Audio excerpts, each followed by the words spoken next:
um prazer novamente estar aqui com vocês. Domingo estivemos juntos aqui, foi uma alegria, foi uma festa. E estava quase cheia quanto agora, né? Amém? Amém. Brincadeira, mas em breve vai ser assim, né? Daqui a pouco a igreja nova vai estar construída, muitas pessoas serão batizadas e com certeza a igreja vai estar lotada, não só no sábado, mas também no domingo, para a honra e glória de Deus. Amém? E agradecer o coral aqui, parabéns. Um grande é o nosso Deus, que Deus abençoe vocês, continue dando cada dia mais saúde, disponibilidade para que vocês possam servir a Deus louvando. Afinal de contas, louvor é pregação. Amém? Vamos abrir a nossa Bíblia no livro de 2 Reis. 2 Reis, capítulo 6. Amém? 2 Reis, capítulo 6.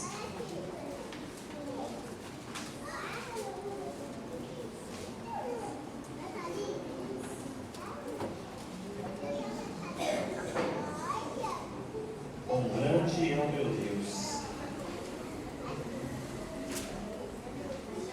Deixa eu fazer uma pergunta enquanto vocês procuram. Eu sei que 2 Reis, capítulo 6. Eu sei que dá trabalho para achar o conteúdo da Bíblia, né? Deixa eu perguntar, quem aqui é visita que veio a primeira vez na igreja hoje aqui no Goiânia? A nossa irmã aqui do lado, acho que veio com a irmã Filó, né? Isso? É visita, né? Deus abençoe a irmã. Tem mais alguém? O coral não canta, não conta porque é de casa, né? Então já é. Ou não? Sim, né? Sim. Acho que é da Central, né? Isso? Limeira. Central de Limeira. Não era Central, mas é de Limeira. Tentei consertar aqui, vamos fazer o quê, né? De Limeira. Deus abençoe. Só a irmã então? Tem mais alguém? Não?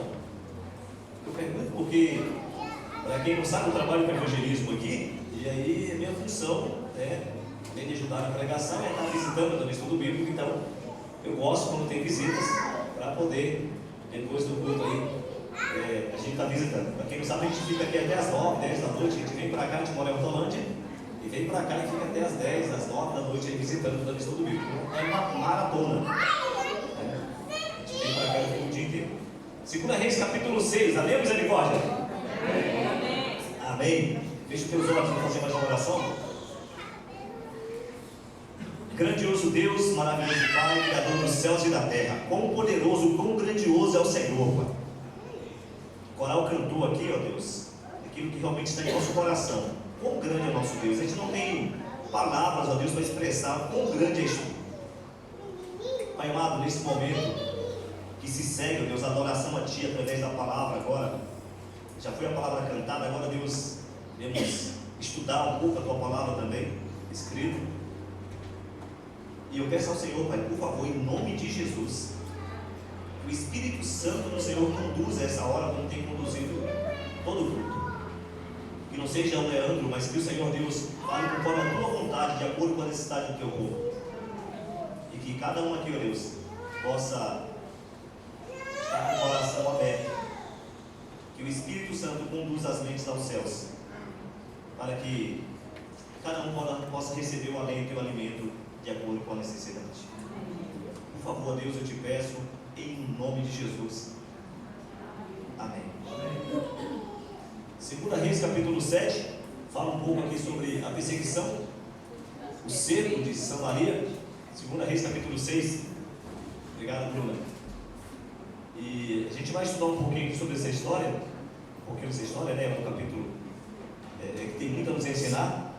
E no capítulo 6, versículo 24 em diante, começa assim: depois disso, ajuntou-se Ben-Hadad, rei da Síria, todo o seu exército subiu e sitiou Samaria. Houve grande fome em Samaria, e eis que sitiaram a ponto de se vender a cabeça de um jumento por 80 ciclos de prata, e um pouco de esterco de pombo por 5 ciclos de prata. Passando o rei de Israel pelo muro, gritou-lhe uma mulher: acode-me, ó rei meu e senhor meu. que ele disse: se o Senhor não te acorde, como que eu poderei te acudir? O que teria contigo? Perguntou-lhe o rei: que tens? Respondeu ela: esta mulher me disse: dá ao teu filho, para que hoje comamos, e amanhã comeremos o meu. Cozemos, pois, o meu filho e comemos. Mas, dizendo-lhe eu no outro dia: dá-lhe o teu filho, para que comamos, ela o escondeu. Tendo o rei ouvido as palavras da mulher, rasgou as suas vestes quando passava pelo muro, e o povo olhou e viu que trazia pano de saco por dentro sobre a pedra. Vou continuar lendo aqui, que a gente só vai depois explanar a história. Disse o rei: assim lhe faça Deus o que bem lhe prover.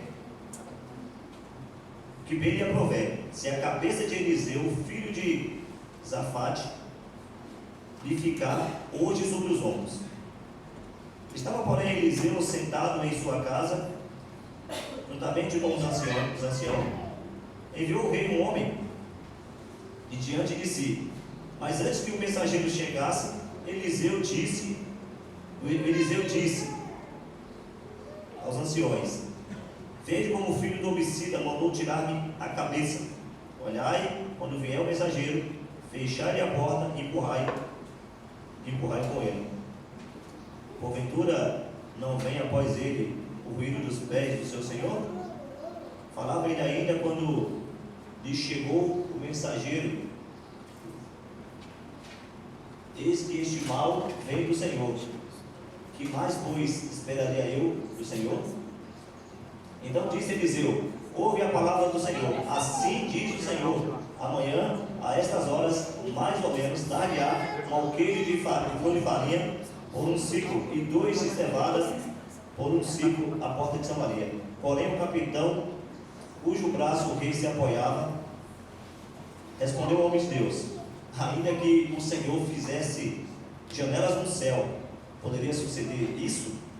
Disse o profeta: eis que tu verás com os teus olhos, porém disso não começas. Eu vou ler somente até aqui, um pouquinho, né? Essa história é uma história meio tenebrosa. Você vê os detalhes ali, a gente não tem tempo para discorrer sobre toda a história, né? E quando o Ben-Hadad, o rei da Síria, né, sitiou Samaria, eles cercaram Samaria. Então o povo ficou preso dentro da cidade. E aí foi acabando as provisões, foi acabando a comida. Imagina, nem sei se dá para cercar a americana, né? Tem tantas saídas, não é verdade?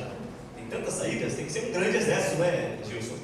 Tantas saídas, mas imagine uma cidade cercada. E aí começa a acabar as provisões da cidade, começa a acabar tudo. Você não pode sair para comprar, não pode sair para lugar nenhum para buscar. Não existe fonte externa, porque se sair morre. A cidade está cercada. O povo de Deus está dentro dessa cidade. Dentro dessa cidade. Está cercada. E começa a acabar tudo. E aí daqui a pouco o pessoal começa a comer os animais. Os limpos e... Você vê ali que a cabeça de jumenta era vendida por 80 ciclos de prata. O povo de Israel comia jumento? Comia? Não, animal imundo. Mas ali começou agora a comer tudo que tinha animal, cachorro, imagina só. E a cabeça de jumento que eles vendiam ali não era a cabeça com carne, não. A carne era tirada e vendia a cabeça ali, os ossos, tá? Porque a carne era para os mais, né, classe alta. Eles vendiam a cabeça de jumento, praticamente só os ossos, por 80 ciclos de prata. A fome era tamanha. Para ficar pior ainda, o rei está passando na muralha e uma mulher fala: o rei, ó, minha avó, está acontecendo um problema aqui. E o rei fala: não, o que está acontecendo? Como que eu vou te acudir se Deus não? Lembrando, o rei era o rei da nação, do povo de Deus. Chorão. E a mulher, mas ele pergunta: mas o que está acontecendo? A mulher fala assim: olha, tem 2 mulheres ali que estão brigando. Estou aqui né? Resumindo o assunto. Porque concordaram entre si em comer os seus próprios filhos. Só que daí, a mulher está reclamando porque ela cozinhou dela, comeu, e depois, quando acabou o dela, foi procurar outro para poder, olha, vamos agora comer o seu. O que a mulher fez? Escondeu. E aí a mulher estava querendo comer, ela não vamos comer, já comeu o meu, nós vamos comer o seu. Parece o quê? Um absurdo, mas aconteceu entre o povo de Deus. Tamanha era fome. Dizem os historiadores que até a sola dos sapatos as pessoas comiam. Esterco de pombo. Há uma discussão aí que poderia ser uma plantinha e tal, mas alguns dizem que era esterco mesmo, que fazia virar farinha. 5 ciclos de prata, buscando aquele de esterco de pombo. Tamanha era a fome. Agora, a ênfase aqui é que o povo era o povo de Deus. Deixa eu perguntar, você já passou dificuldade? Sim ou não? Já passou fome? Não. Sabe o que é a barriga doer e não ter o que comer? Sabe não? Sabia que enquanto nós estamos conversando aqui, centenas, dezenas ou até milhares de pessoas irão morrer? Sem ter o que? Sem ter o que comer? O salário da época era 5 prata por mês. A pessoa ganhava. O esterco custava 5 de 80. Então olha só. A gente passa por dificuldades. Somos povo de Deus, sim ou não? Sim. Somos ou não somos a igreja de Deus? Sim. Você acredita ou não acredita? Quando eu falo a igreja de Deus, quer dizer que é o povo da profecia bíblica. Não é que só nós teremos salvos e tal, não. É que somos um povo que representa Deus na terra de acordo com as verdades bíblicas apresentadas.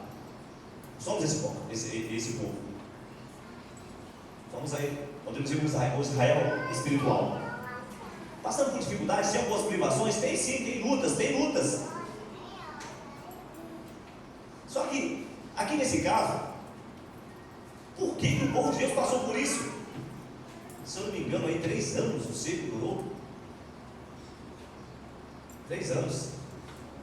Então imagina, se o salário, né, como o Gilson já falou ali, era 1 ciclo de prata, era o salário de um trabalhador, e o esterco de pombo custava 5 vezes mais um salário mínimo. E a cabeça de pombo? 80 ciclos. Você já pensou? Mas, tá, existe fome, beleza, mas ali era o povo de Deus. Paulo fala, nunca viu um justo desamparado nem a sua descendência ligar o pão. O que aconteceu? Jorão, que era o rei da época, ele era filho de quem? De Acabe. Lembra que Eliseu, ele está no lugar de quem? De Elias. Elias ungiu Eliseu, lembra de Elias? Os profetas de Baal e tal, e fez chover lá e caiu, enfim, o desafio lá como é que fala? Do sacrifício, lembra não? E depois a mulher de Acabe quis matar Elias deu no pé. Não temeu a 400 homens, mas fugiu de uma mulher. Impressionante, né? Uma das mulheres foi medo do homem, né? Brincadeira, né? É bravo o negócio. Eu prefiro encarar aí 10 homens bravos do que uma mulher brava. As visitas missionárias aí, Ana sabe aqui, quando era mulher, eu falo a verdade para vocês, eu tenho medo. O pastor falava assim, Leandro, tem uma irmã ali que é muito brava. Já contei mostrando para vocês. Aquela irmã, Leandro, nem fala que você está aqui. Eu não era mesmo, geralmente está na outra cidade. Eu ia com medo, falar a verdade para vocês, Senhor, essa mulher, que a mulher não tem esse negócio de não, eu vou conversar. Se ela tiver que jogar a bolsa em você, ela vai jogar. Se for uma faca, ela vai. Ela não tem esse negócio com ela. O homem não, né? Primeiro ele vai olhar para mim, eu fortão, né? Então vai encarar. Mas Elias fugiu. E aí eu estou trazendo só para vocês entenderem um pouquinho da história. O que aconteceu? Eliseu, sucessor de Elias, agora o filho de Acabe com Jezabel, Jorão, estava ali no trono de Israel. E consequentemente,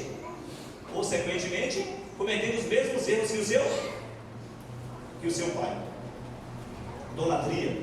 Porque quando você olha uma história dessa aqui, poxa, o povo de Deus sendo cercado, o povo de Deus sendo acometido por tamanhas dificuldades a ponto de comer o próprio filho. Cadê Deus? Onde que está Deus? Acabamos de cantar, quão grande é o nosso Deus, e Deus não é, ele não só é como ele era e será para todo sempre, grandioso como o coral cantou aqui. Mas o que aconteceu? O povo se desviou do caminho, o povo abandonou Deus, o povo deixou de andar no caminho do Senhor. Jorão fez a mesma coisa que seu pai Acabe, que é sua mãe. Quando a Bíblia fala que visitarei a iniquidade dos pais do filho no segundo mandamento, até terceira e quarta geração, a gente fica assustado. Nossa, então Deus vai. Não, quer dizer que as consequências elas vão passando de geração para geração. Às vezes a gente deixa de seguir a Deus hoje por causa de alguns problemas, de algumas lutas. A gente para de servir a Deus, para de andar no caminho do Senhor, desvia do caminho, e a gente acha que é só nós que seremos impactados, que é só nós que iremos nos perder. Às vezes você fala assim: não, mas se eu me perder, tudo bem, o importante é que a minha família se salve. Deixa eu falar uma coisa para você. Às vezes, por causa de uma decisão nossa, filhos, netos, bisnetos se perderão. Às vezes, por causa de uma decisão nossa, filhos, netos, bisnetos, futuras gerações se salvarão. Não porque Deus ele culpa o pai, o filho, não é isso. A influência da geração. Ora, o herói do pai é quem? É quem? O herói do filho, desculpa. O herói do filho é quem? E dá no mesmo também, né? Porque o pai faz tudo pelo filho. Não é verdade? A ponto de Deus provar a Abraão pedindo seu próprio filho. E as mães então, né? Nem falam, né? As mães dos filhos crescem e continuam sendo, né? Não é assim. Meu filhotinho e tal, é algo impressionante. Mas, gente, uma decisão de ser fiel a Deus hoje, como pai, como mãe, pode salvar futuras gerações. Uma decisão de abandonar Deus hoje, de sair do caminho do Senhor hoje, de desviar do caminho do Senhor hoje, pode condenar futuras gerações. Então, Jorão, rei de Israel, abandonou Deus, a nação abandonou Deus, se esqueceu dos mandamentos de Deus, adorando a outros deuses. Olha os costumes. Quando fala que estava comendo um jumento, você já dá para imaginar, por mais que a fome fosse tamanha, mas você já consegue imaginar, o povo não comia essas coisas. Mas Samaria comia.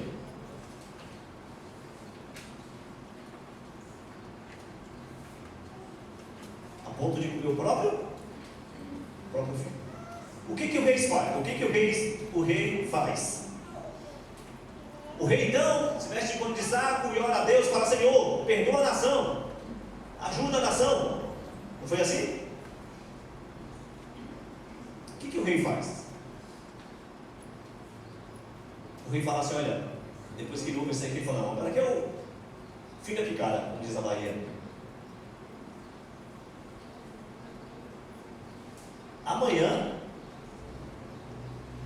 a essas horas, a cabeça de Eliseu não estará mais sobre os ombros. O que a mãe dele fez? Mandou matar quem? Queria matar quem? O profeta?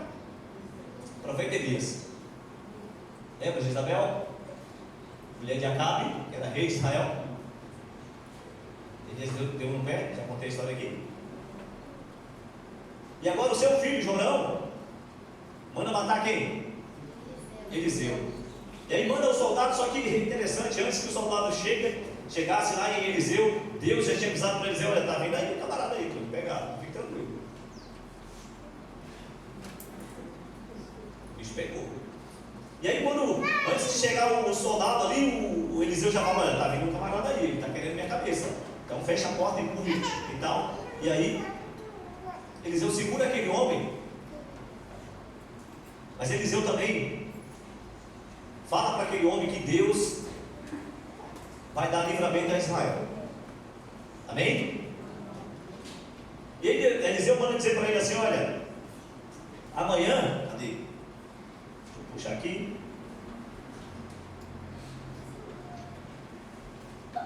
Só ler só o versículo.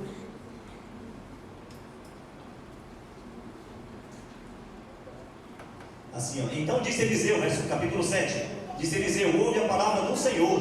Assim diz o Senhor: amanhã, a estas horas, mais ou menos, dar-lhe-á um alqueire de flor de farinha por um ciclo. Olha só. E dois cevada por um ciclo. A porta de Samaria. Ou seja, ia ter comida em abundância. Como nunca teve. Em Samaria. Aí o soldado falou assim: Eliseu, você está meio da cuca aí, porque olha, imagina,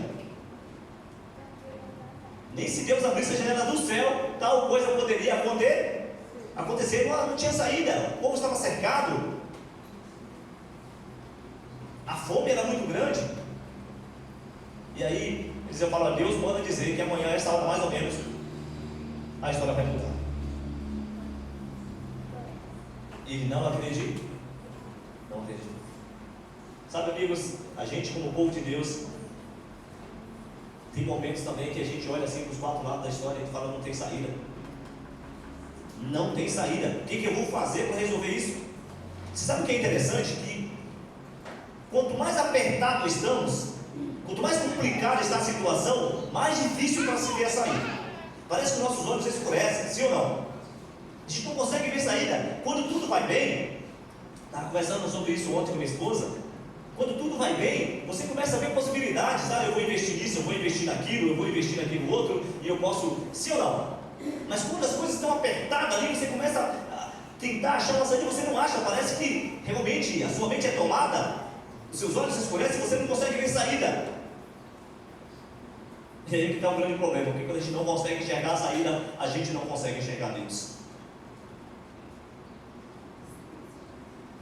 Quando nós não enxergamos a saída, nós não conseguimos enxergar Deus. Deus se ausenta de nós? Sim ou não?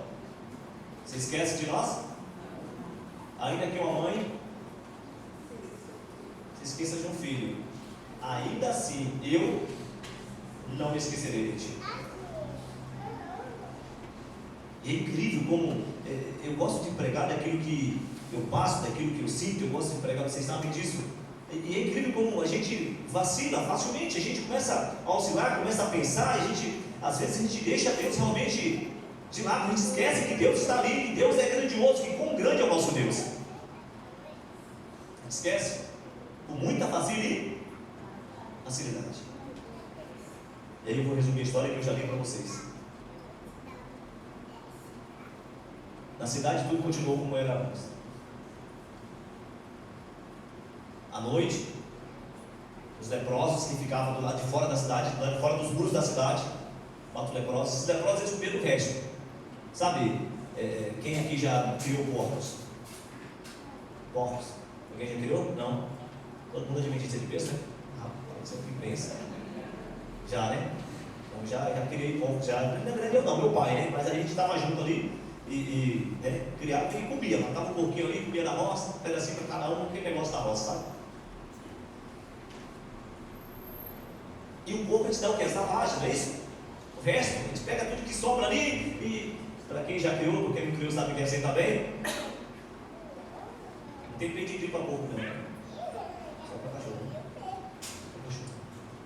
E aí a lavagem que era dada para os leprosos, de cima do muro eles jogavam, eles sobravam ali. Os leprosos se alimentavam. Não podia entrar na cidade para não contaminar o povo, porque a lepra era uma doença contagiosa. E aí aqueles homens do lado de fora, imagina, se o povo estava comendo esterco de pombo, imagina, tinha lavagem na cidade, estava jogando lavagem para eles, não tinha mais nada. Eles do lado de fora ali, e aí à noite começaram a pensar, viu, mas se ficarmos aqui vamos morrer? Se você pegar aqui a continuação do texto do capítulo 7, no verso 13 em diante. E aí um teve uma ideia e falou assim: olha, vamos descer lá no arraial do Assírio, no acampamento do exército inimigo, Porque lá tem comida. E quem sabe eles dão um pouquinho para nós. E aí imagina os 4 leprosos conversando, os 4 amigos. E aí um dizia assim: olha, mas se a gente for lá, a gente vai morrer. Aí o outro falava: olha, se a gente ficar aqui, a gente vai morrer de fome. Então vamos arriscar. Se nos matar, e se não nos matar, aí tá bom, então vamos. E aí os 4 amigos desceram então para o arraial dos assírios, o acampamento dos assírios.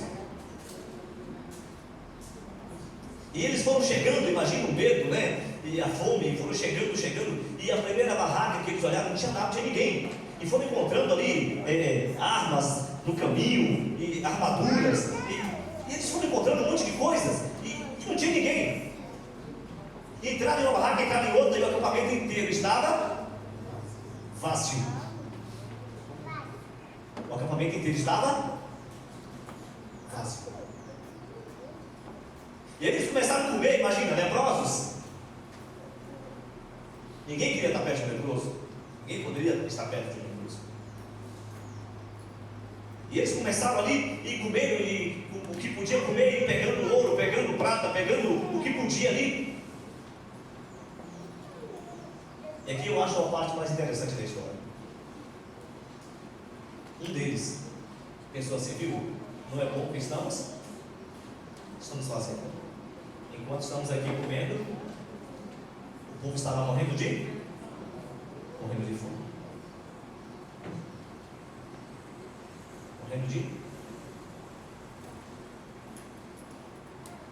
Será que os leprosos sofreram?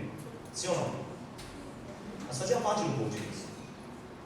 Com lepra ou sem lepra, fazia parte do povo de Deus. Havia as leis ali, realmente eles ficavam separados para não contagiar o povo.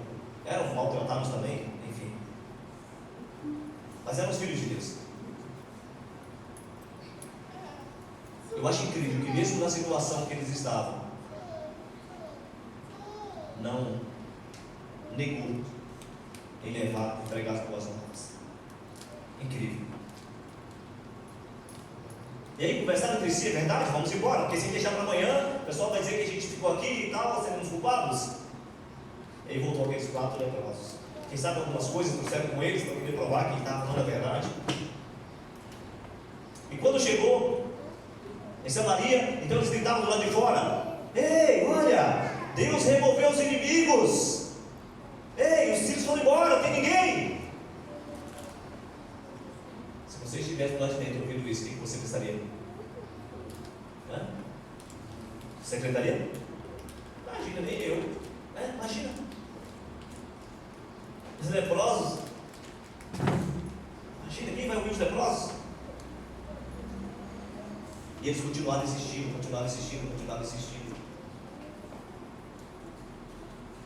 Aqui no livro de Isaías, olha a tua Bíblia aí. Isaías 52, verso 7.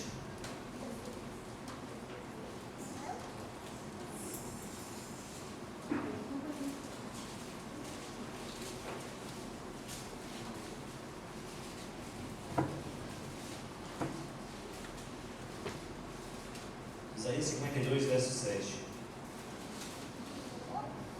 Só abre.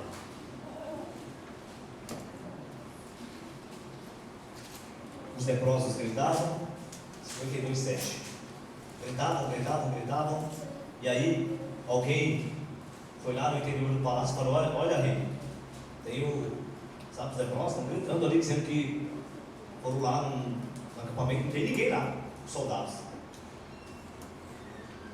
E o rei pensou: não, é uma cilada. O rei falou: olha, vou falar para vocês, eles estão escondidos, esperando a gente ir, porque sabe que estamos com fome, e quando a gente chegar lá, eles vão destruir a gente, e vai invadir a cidade. Vamos ficar aqui, não vamos sair. 3 anos presos, cercados, sem tomar uma decisão.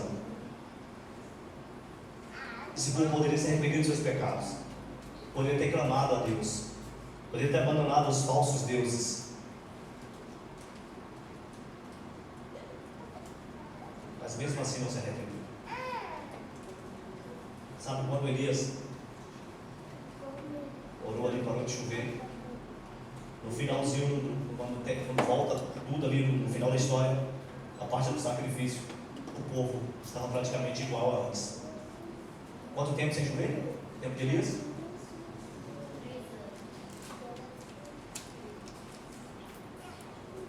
Elias teve que convocar todo mundo, fazer um sacrifício para provar que Deus era Deus. E a história se repete. A história se repete. Eu pergunto para você nessa manhã: Deus precisa provar para mim? Deus precisa provar para você que Ele é Deus? Será que a gente também não desafia Deus constantemente? Será que a gente também não se desvia do caminho de Deus constantemente? E fica pedindo para Ele: Senhor, prova-nos, olha como é que eu estou, olha a situação que eu estou vivendo. Por que você não faz nada? Quando na verdade a gente precisa fazer alguma coisa. A gente precisa fazer alguma coisa. E aí o rei fala: não, é uma cilada. Mas aí alguém fala para o rei assim: olha, rei, a gente não tem nada a perder. Pega um dos cavalos aí, dos 5 que restam, porque já tinha comido quase todos, e manda alguns soldados para verificar se realmente é verdade. Vai que seja verdade, né? E o rei então mandou, e os soldados foram e viram que não tinha ninguém. Deus removeu os inimigos. Eu não sei as lutas que você enfrenta, as dificuldades que você passa. A gente às vezes não consegue enxergar, como já falei aqui.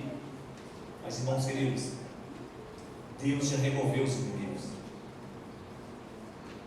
A gente luta as nossas batalhas, mas a guerra já está vencida. A gente luta as nossas batalhas, mas a guerra já está vencida. Deus já removeu os inimigos. A gente não consegue ver, não consegue enxergar. Às vezes a gente não consegue nem acreditar.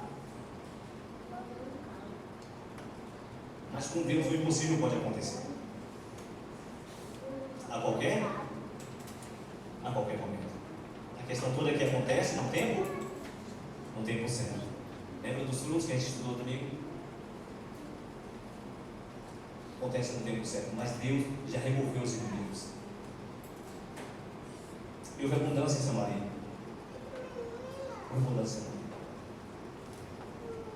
E a questão é: quem trouxe a notícia? Quem levou as boas novas a Samaria? Quem?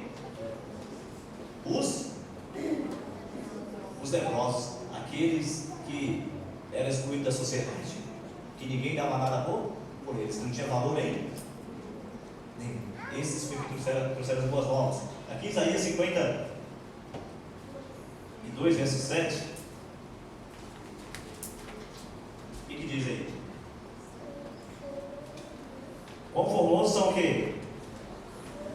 Quão formosos são os pés que anunciam o quê? Quão formosos são os pés, quão abençoado daqueles que anunciam boas novas.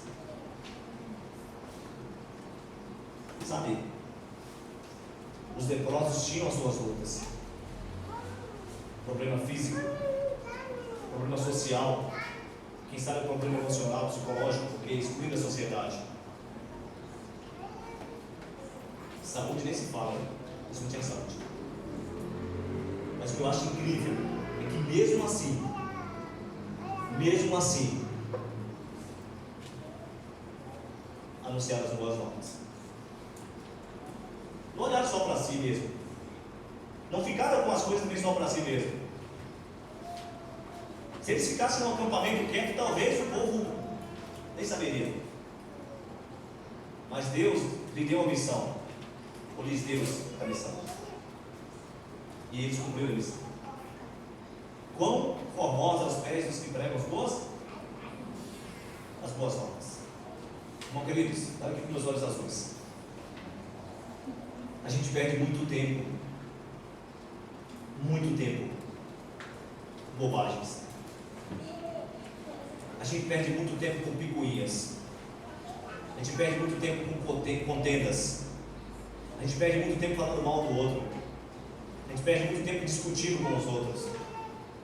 A gente perde muito tempo brigando, falando mal da igreja, falando mal de sei lá de quem, falando mal de nós mesmos. Porque às vezes a gente fala mal de nós mesmos. Nossa, eu sou assim, eu sou.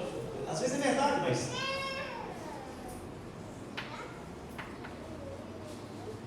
E a gente passa tão pouco tempo, ou quase nenhum tempo, levando as boas novas. E aí que está o X da questão. Fomos chamados para quê? Para anunciarmos as boas? Não precisa ser missionário por tempo integral para você fazer isso. Pode ser no seu trabalho, pode ser na sua escola, pode ser em qualquer lugar. A gente perde tempo demais brigando por causa de política, brigando por causa de tudo. Então, falando agora aqui nesse momento, imagina só. A gente passa pouco tempo demais, mas é pouquíssimo tempo falando das boas novas, pregando as boas novas do Senhor. E queremos que Jesus volte. Volta, Senhor, mãe. Boas novas, irmãos. Está na hora de a gente parar, sabe, de perder tempo com coisas pequenas, coisas entre aspas pequenas, não que as coisas pequenas não atrapalham a nossa vida, mas, sabe, coisas irrelevantes, e falar de coisas que realmente são relevantes.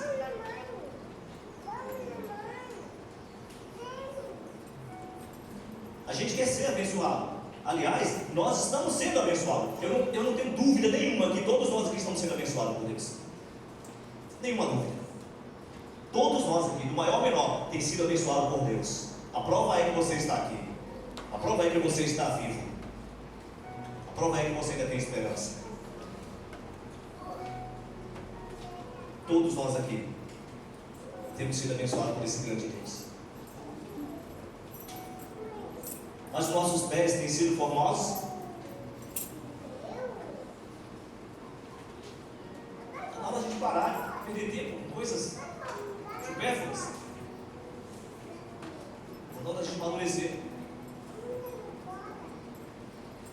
Não estou falando que pregando o evangelho você não vai ter problemas, não. Você vai ter os leprosos. Gente, a vida desses homens, você já pensou? Eles tinham tudo para dizer assim: olha, quem quiser que se dane, eu não estou nem aí com eles. Dão lavagem para nós, nos maltrata, sabe, não gostam da gente. Eu não estou nem aí para eles. Vamos ficar aqui, vamos comer, vamos pegar o que a gente puder e vamos embora e vamos ficar por aqui. Mas não é bom o que estamos fazendo. Vamos levar as boas novas. Sabe, nenhum de nós aqui estamos cativos, a não ser pelo pecado. Independente do que façamos, seremos pecadores. Fizermos ou se não fizermos, seremos pecadores até Jesus voltar, até descermos a sepultura. Mas de fato, Deus já removeu os inimigos. E de fato, Deus nos chamou para anunciar as boas novas. Eu quero te convidar nessa manhã, em nome de Jesus, para você tomar uma decisão. Eu quero anunciar boas novas. Senhor, me ajuda, Pai. Às vezes eu não consigo ver saída, não acho que estou preso, seguro, sei lá, amarrado, mas Senhor, me ajuda, eu quero levar as boas novas.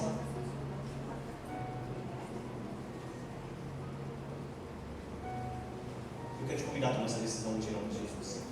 Para de perder tempo com aquilo que não vai te levar em lugar nenhum. E comece a focar naquilo que realmente importa. Eu lembro de uma história que eu vivi. Estava lá em Apiaí, evangelismo. Eu fui visitar uma irmã. Fui visitar uma pessoa com a irmã. E ali a pessoa começou a conversar, e no meio da conversa começaram a falar de um problema de um pastor que tinha adulterado e tal. E aí começaram a entrar na conversa as duas ali, e eu ali no meio falei: meu Deus do céu, o que eu vou fazer aqui? O pessoal está falando de outra coisa, não tem nada a ver. E aí outra virou para mim: mas tu sabia, tu não me falou nada.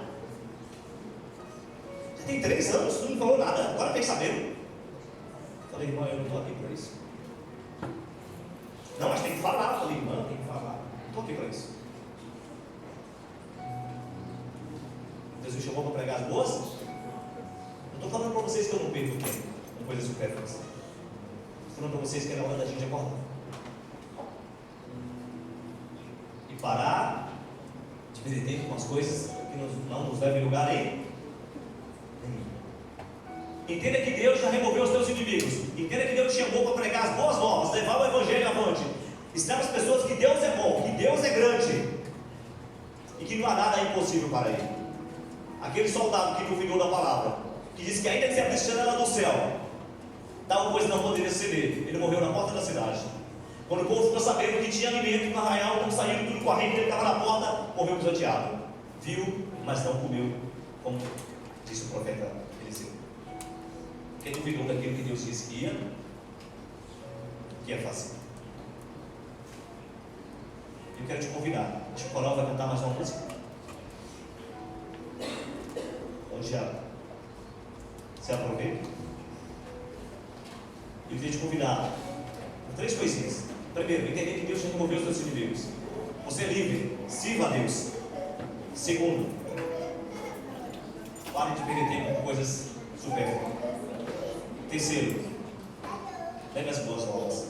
Fale de coisas boas. Fale de Jesus. Fale das bênçãos que Ele tem derramado em tua vida.